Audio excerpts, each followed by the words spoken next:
Welcome to Inspired by, powered by Tag Network Midlands. Today I am joined by Joanna Lee-Mills. Now, Joanna is partner and head of social housing development of the Birmingham office at Shakespeare Martineau, and she's also just become a Tag Network Midlands board member. Welcome, Joanna. Thank you very much, Sam.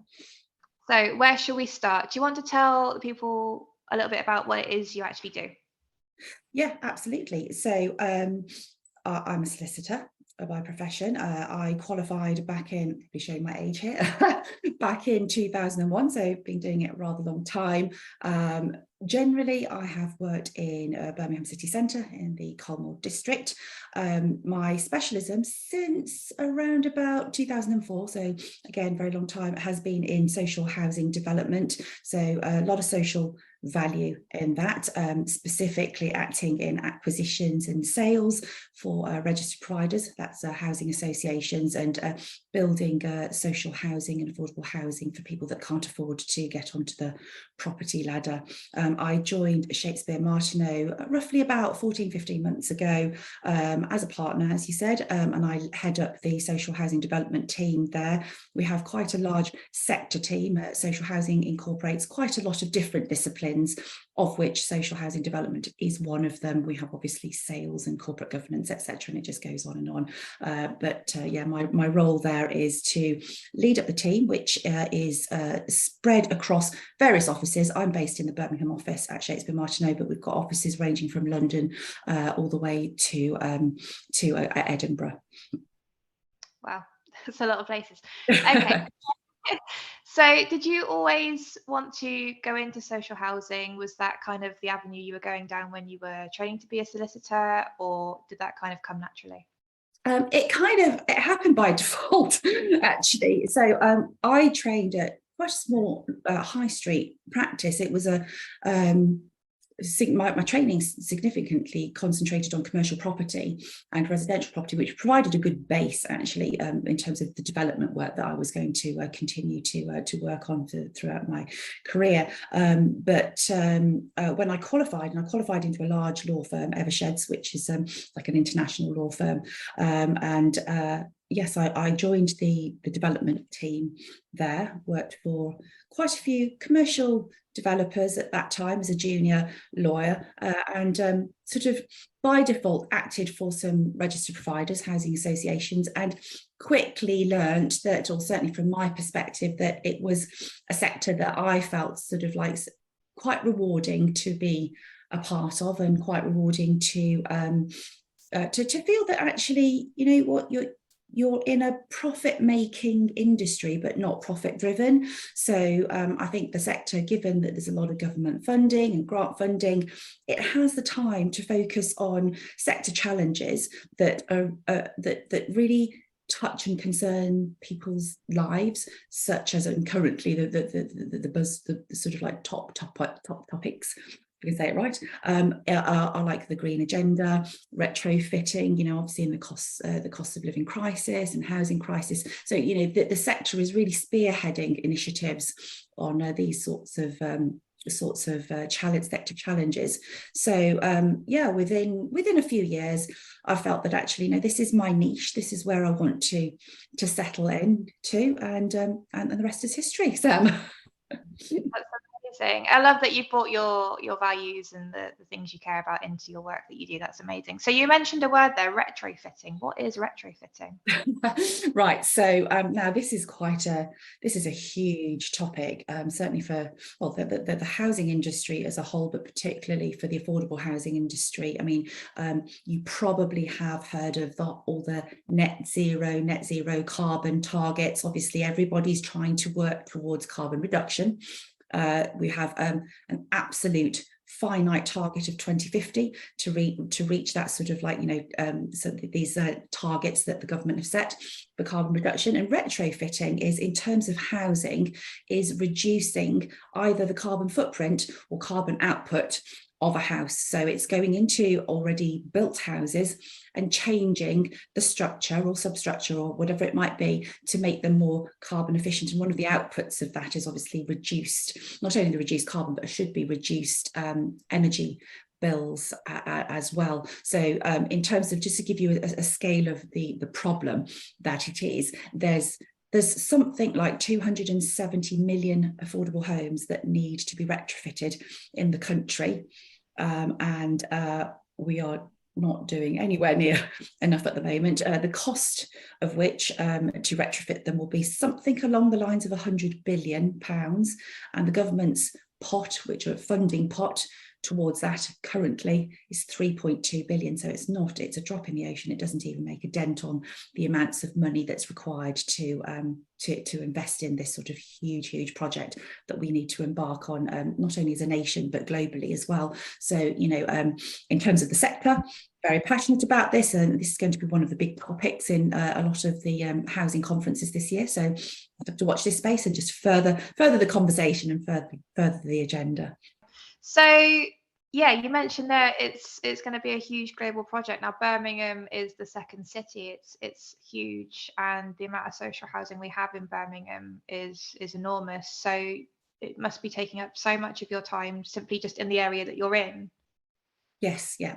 We act not only for the Midlands-based housing associations, but nationally as well. But that some of the challenges that we've mentioned affect all of them. This is a topic which we all need, as a sector, need to pull together in order to try and determine how best to overcome those challenges. But yeah, certainly in terms of Birmingham, obviously you've got Birmingham City Council, which is one of, if not the largest affordable housing holder in terms of stock in the country, certainly in terms of a sort of like a local authority perspective. But I'm sure I read last week they've just won a funding pot of something like 25 million that will help retrofit homes. It's about 3,000 homes across the city. So that's an absolute amazing win. That's obviously thank you to the fund provided by the government. I saw that actually, it was on one of the posts from Sharon Thompson. She's the housing councillor at Birmingham City Council. So well done, Birmingham. Yeah, it's great. It's great that everyone is kind of banding together and realising now it is such a huge problem, and we do need to do something really rapidly with it. So what does a typical day look like for you? Because it sounds like you are incredibly busy. Absolutely. It's kind of split, I suppose. I split myself between obviously my day job, which is obviously the fee earning and the management side of things. So one of my typical days will involve either managing the team, going through some of the admin tasks that are needed, necessary part of the job, billing, obviously, it's lawyers, and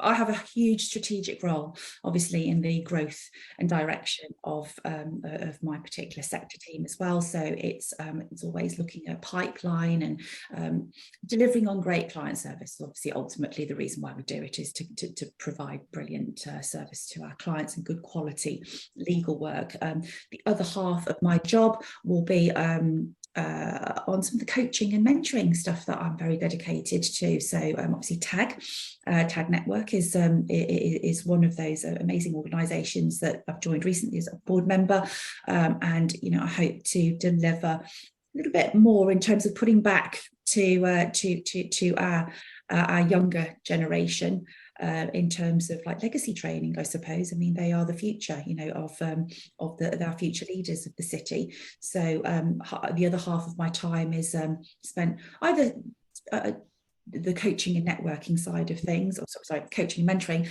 was about to say networking is the other thing. So I think in terms of visibility, that's very important, and just to feel that you're engaging with the local business community. And that's actually how I came to know Denise Morris, of the founder of TAG, is through networking, and we just rapidly found out that a lot of synergies between our aspirations, and we've worked incredibly well together. The work that she does within the local community, and for our next generation is really inspirational. So I really wanted to be a part of that.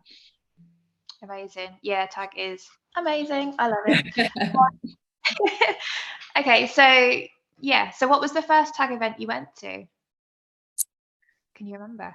Incredible.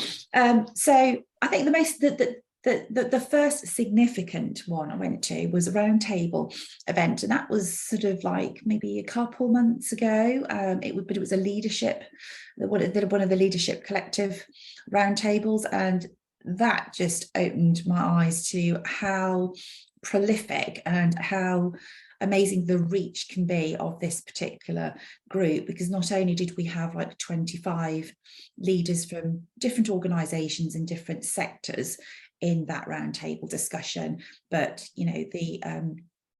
the collaboration and some of the questions that we discussed, is real food for thought. So that was the first significant one, of course, and yeah, I've turned back since.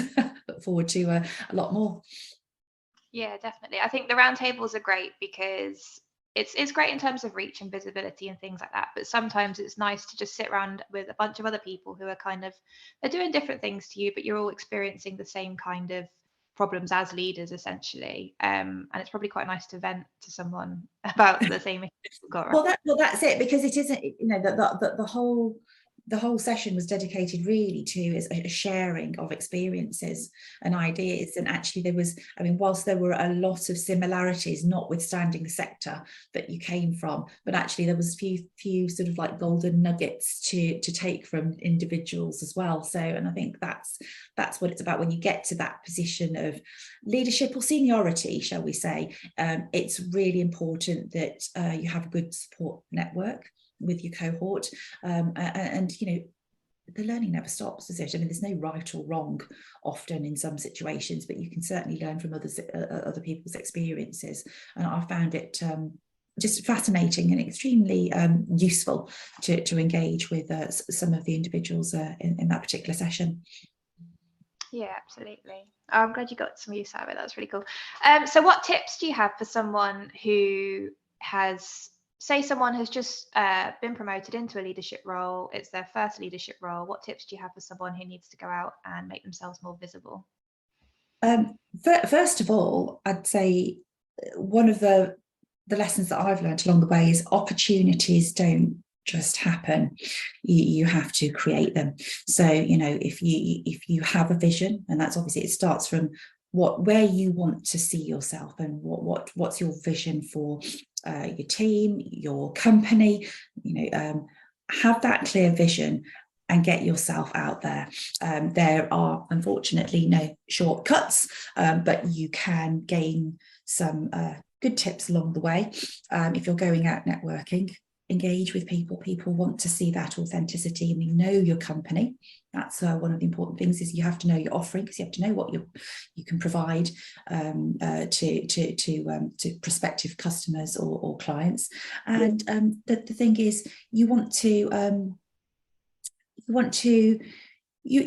really engage and be honest about what you're looking for, because the thing is, it's not always a business decision or business opportunity that comes so early in the relationship, that it is actually the relationship itself. So, you might spend months worth building up the relationship, and further down the line, perhaps if there's an opportunity to collaborate, that might come in due course. So I think in terms of like advice, I'd say smile, make eye contact when you speak to people, know yourself, and also you have to know your business. And certainly from what I do, there are no shortcuts around if you're looking at sort of like technical ability, and that obviously the stuff that I do is very technical indeed. There aren't any shortcuts to that. You just have to build up a wealth of experience. Yeah, I totally agree. And like the really basic tips, like smile and be friendly, I think a lot of people forget those sometimes, don't they? And it can be quite nerve-wracking going in networking for the first time, but remembering to just be human and smile and just have that authenticity is so important, isn't it? And people forget that actually it's okay. Everybody else feels it's just as awkward, you know, when you have to walk into a room of 500 people and you just don't know who to speak to first. But it's okay. And I think that's one of the things that TAG is very, very good at doing, is providing that sort of coaching for networking and giving tips to sort of like emerging leaders and juniors to, like, you know, what to do when you find yourself in a room full of 100 people or whatever it might be, you know, whatever situation it might be. But yeah, it doesn't necessarily get easier, but it gets more familiar. So, you know. Yeah, definitely agree. Okay, so I've noticed from your LinkedIn, you are very prevalent on LinkedIn, and you always seem to be out and about doing different things, and collaboration seem to be a huge part of your role as a partner, I assume. Yeah. How does that work for you, like with the collaboration? Yeah. So although my particular specialism is in social housing development, one of the hats that I wear within the partnership is to raise profile for the firm generically. So it's that, as I said earlier, it's that visibility within the local business community, and also building a wealth of contacts where, you know, I might be able to connect certain people. And a perfect example, yesterday I had lunch with two individuals within the built environment, both very, very good at what they do, but their paths hadn't crossed yet. One person was a developer, and the other person property consultant. We went out for lunch, and actually there may well be opportunities to collaborate, and that's a very, very rewarding aspect of all the profile raising that I do and networking, because it's knowing that I can put people together, and together they can build something or collaborate.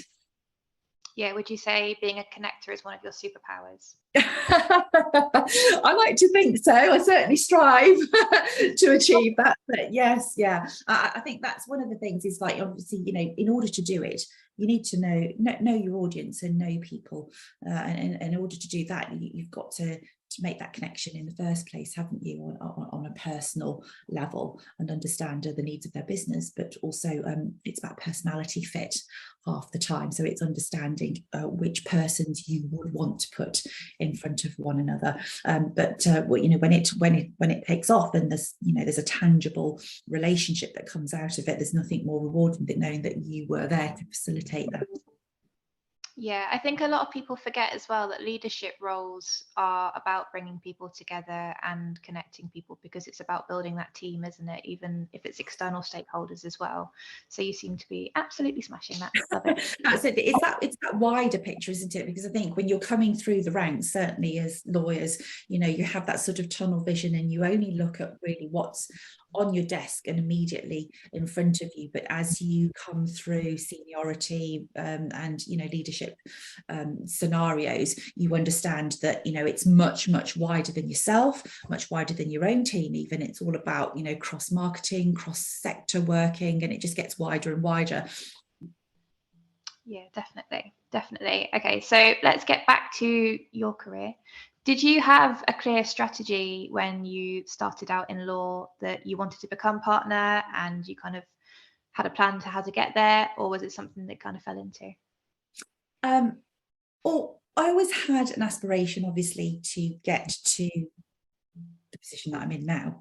I think it isn't so much the fact of like a hierarchical position that you're looking for. It's the fact that when you get to a certain level of seniority within our sector, it gives you certain freedoms to decide on how you would like to contribute and tap into the things that really make you tick. So I think what you're looking for is the contribution towards the direction and growth of the business that you're involved with. So, you know, I'd always aimed high, but obviously, you know, it takes time to get there, and as I said earlier, you know, opportunities don't just happen, you have to create them, and I think your career is a prime example of that. One of the things is that, what don't they say, something like hard work and sacrifice comes before success in the dictionary, and you know what, it's it's so true. You have to put in the groundwork. So in terms of strategy, coming through the ranks, I knew that you just have to do your time, knuckle down, build up those technical skills, build up the experience, but also immerse yourself in terms of the of understanding the needs of the business and the management of the business, to try and get that sort of wider picture perspective. But in terms of the career ladder itself, I think one thing I would say is find an employer whose values and culture resonates with you, because I think as a junior you might choose an employer for whatever it might be, XYZ, but your needs change as you become more senior. And I think as when you get to a certain position, culture and values is very important, because that's the longevity. You live and breathe that when you're at work. So that's something that I would say definitely find somewhere that resonates with you, and also invest time in your peers as well, because the people that are your immediate peers now, so you come through the ranks, will be leaders in the future as well. And there's obviously a big fan of networking myself, but that it's never too early to start building up your network, and having those connections can pay dividends further down the line, because obviously you can never know when you need to call a favor. Yeah, absolutely. So what would you say are the biggest challenges that you found since becoming partner? Since becoming partner, I think it's knowing when to stop and not to overcommit, because I get so enthusiastic about all the things that I'm involved with.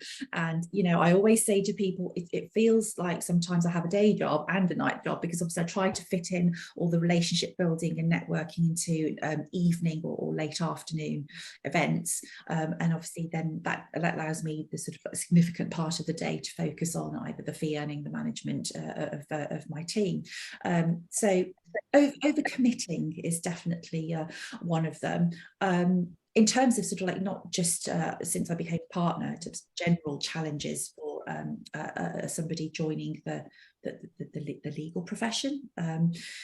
I'd certainly say that it would be something along the lines of it's very male dominated in my particular sector. I mean, obviously there are lots of different specialisms, but I'm in real estate, the built environment, heavily development and construction weighted. And so, being a female still has its challenges. We've just celebrated International Women's Day. I was on a panel that discussed, some of the challenges that females still face. And, we've come a long way, but not really in some respects. So I think one of the main themes this year was equity. I mean, obviously we've got to this point where it's brilliant. We've got to the point where we've had these conversations for so many years about equality. We can move on from that, but now it's about going that step further, and it's leveling the playing field isn't enough. It's like providing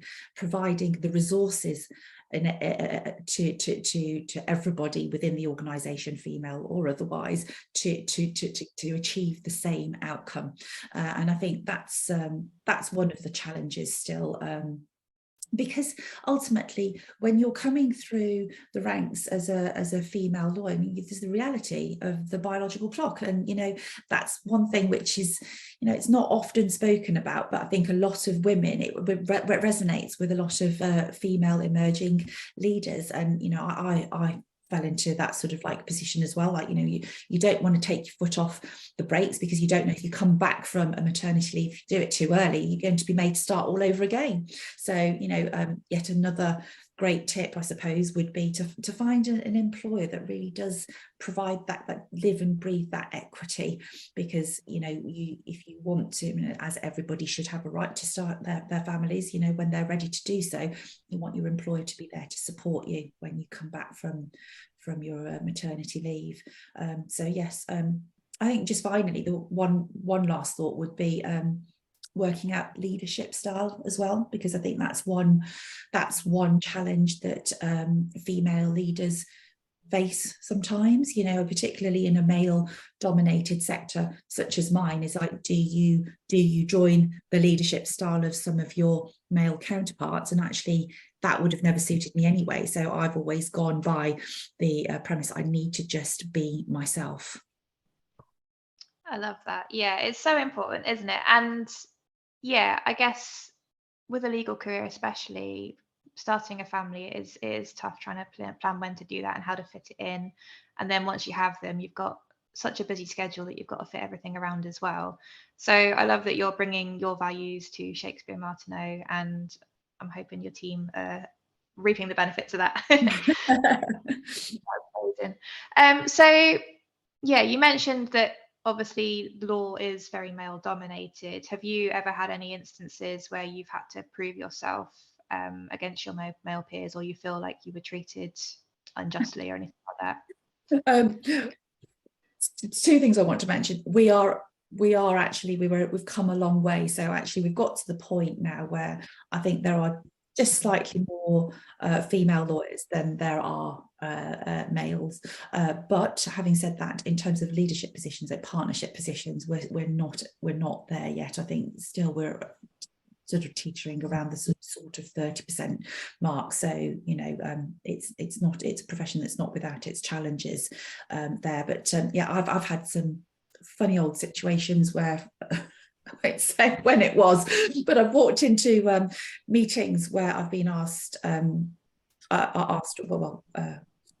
make a cup of tea. And that's actually an experience that that is shared with, speaking to some other leaders in Birmingham city centre, that's an experience shared by quite a few females, actually. So and I think one of the observations, certainly, you know, perhaps not as prevalent nowadays, and certainly not in the organisation that I work with, but you know, there were times where I felt that I've had to work harder and prove myself more in order to get to the same position as my male counterparts. And you know, that's the sort of thing that really, I mean, that shouldn't be happening in this day and age, really. So you know, that we still need to have a lot more conversations about that whole you know, equity and equality for women in the workplace. Absolutely. And you mentioned earlier as well about finding your leadership style. How would you describe your leadership style? The door's always open is the thing. I think that's the one thing. It's that you need your team to be able to trust in you and trust in your judgments and decisions. And but I think the other thing is that you are going to be collaborative, that everybody does have a seat at the table, because you know, you want to be able to take in their viewpoints as well before you come to a decision. But yeah, I think one of the key things is for them to see that you will listen to them, and that you're authentic in what you do, that actually at the end of the day all the decisions you make are for the well-being of the team and the future of the team. So working in law is incredibly stressful, I imagine, at times. How do you find work-life balance? I'm probably the first person you could ask that question of. Difficulty is the honest answer. I think, yeah, you know, you do have to take a breath and take a step back regularly, because nobody can sustain that sort of pace. And you know, the organizations that you work with don't expect you to as well. In fact, I was reading something on LinkedIn yesterday where it says, you know, a lot of us have a lot of back-to-back meetings, and actually it's proven to be not good for you, that your brain does need a period of time of around 10 minutes to reset, which is why it's really important to not have the back-to-back meetings, or if you're going to, finish slightly early and take a walk. So you know, how do I switch off? Well, you know, part of the reason that I spend so much time engaging with the local business community and doing the networking is that is my way of switching off, because it comes so naturally to me, and I enjoy it as well. I'm almost like killing two birds with one stone. So I know it's a bit of a cop out because I'm doing work at the same time, but I genuinely feel very passionate about, you know, sort of engaging with people. You know, it's not hard work as such. If there's no hard sale, then it's not really work. You know, what you're doing is going out to meet people. So that's one way of switching off. And the other half of it for me is I have a 9-year-old daughter, and it's spending as much time as I can with her. You know, there's still mummy duties to be done, notwithstanding all the aspirations for world domination. I love it. It's tough, isn't it? So would you say you are an extrovert or an introvert naturally? Oh, that's a really good question. I haven't been asked that before. I suspect I probably have traits of both. I think when it comes to, and that probably applies to a lot of people, there are aspects of me that are quite introvert. And when I sort of like give advice on networking, I usually say, actually, you know what, I'm naturally a very shy person, but people say to me, well, you'd never know that. Well, because I've learned to overcome those that shyness. But there are aspects of me that are a little bit introvert, but I think given what I do, and some of it's quite a public platform, having to get up and do like public speaking, you do need to be extrovert to a degree to find that sort of comfortableness with putting yourself out there. I would say probably elements of both there. Yeah. And what tips do you have for anyone that needs to feel a little bit more confident before they get up and do something big, like a speaking gig or something? Take a breath. Not short ones, long, deep ones. And I think part of the reason for nervousness is that self-doubt. So you need to remove that seed of self-doubt. You've got this, you've been asked to do it, and you've been asked to put yourself out there because clearly you have the requisite skills and ability to deliver on that. Just enjoy it, go out there. You obviously know your stuff, so go out there, try and enjoy the moment as much as you can. But I definitely, nerves is something that comes with putting a lot of pressure on yourself to perform and not screw up. And that sort of like seed of self-doubt that everybody has. Well, in terms of screwing up, it's okay if you fluff up your words when you get out. At the end of the day, nobody's expecting it to be completely word perfect. And I've been in situations where I've completely lost track of what I was saying, and people are quite sympathetic to that. You just need to say, do you know what, I'm really sorry, just give me a moment.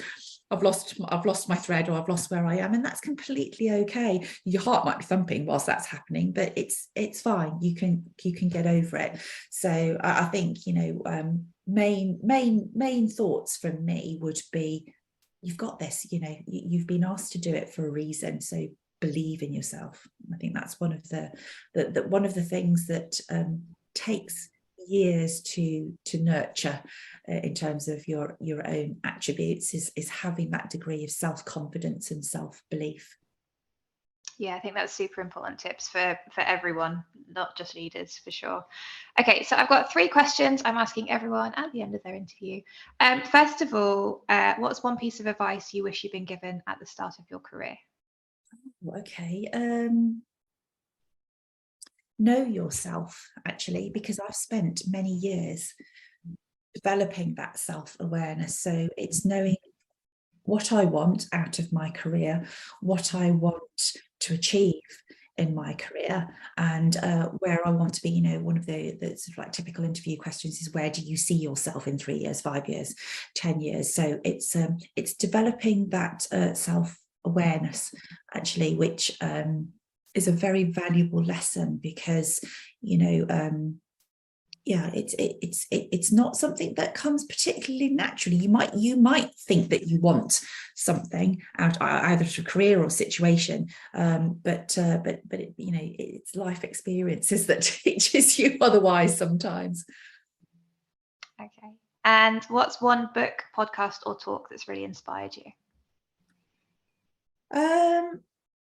Actually, possibly linked to my answer just then, there's a book called Leadership and Self-Deception, which I read a number of years ago, and I think that's basically the premise of that is that self-deception impacts on relationships negatively in certain situations, and it prevents leaders from achieving the results that they want to achieve. And one of the themes of the book is distorted thinking by leaders and blaming others to justify their own failures. So it's the whole self-awareness thing. So yeah, I think that's I would highly recommend that read, Leadership and Self-Deception.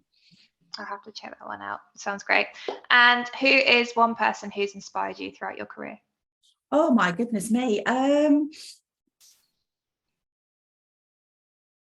you know what? I'm going to go with a fellow Oriental, Vera Wang. Do you know Vera Wang, the fashion designer and bridal wear? And I think she has a whole string of other like businesses as well. But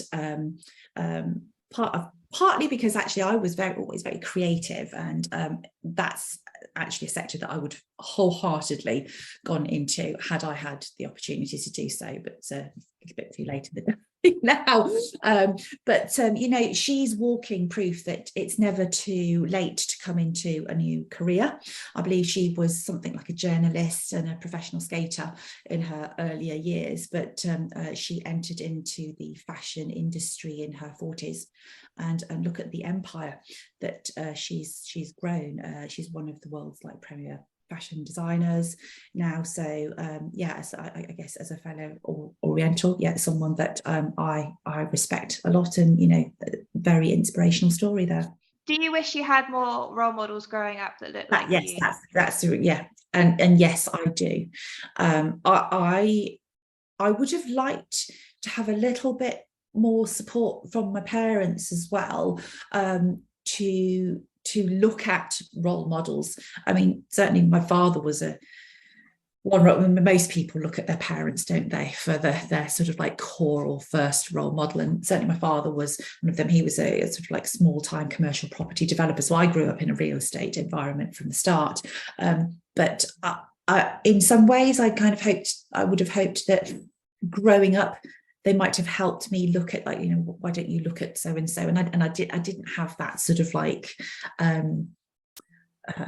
guidance or inspiration, and I think that's my childhood. But this is where it's really important in terms of our emerging leaders and juniors, is to find a, not necessarily a famous role model, but it's never too early to find a good mentor and a good coach that will provide you advice that will set you in good stead for the rest of your career. And that there was a lady that I worked with at Eversheds, and she turned out, for the short space that we worked actually together, turned out to be a great mentor of mine, because, you know, I regularly quote some of the things that she said to me back when I was in my early 20s then, but I'm still quoting some of the sort of like things that she said to me, you know, all those years ago.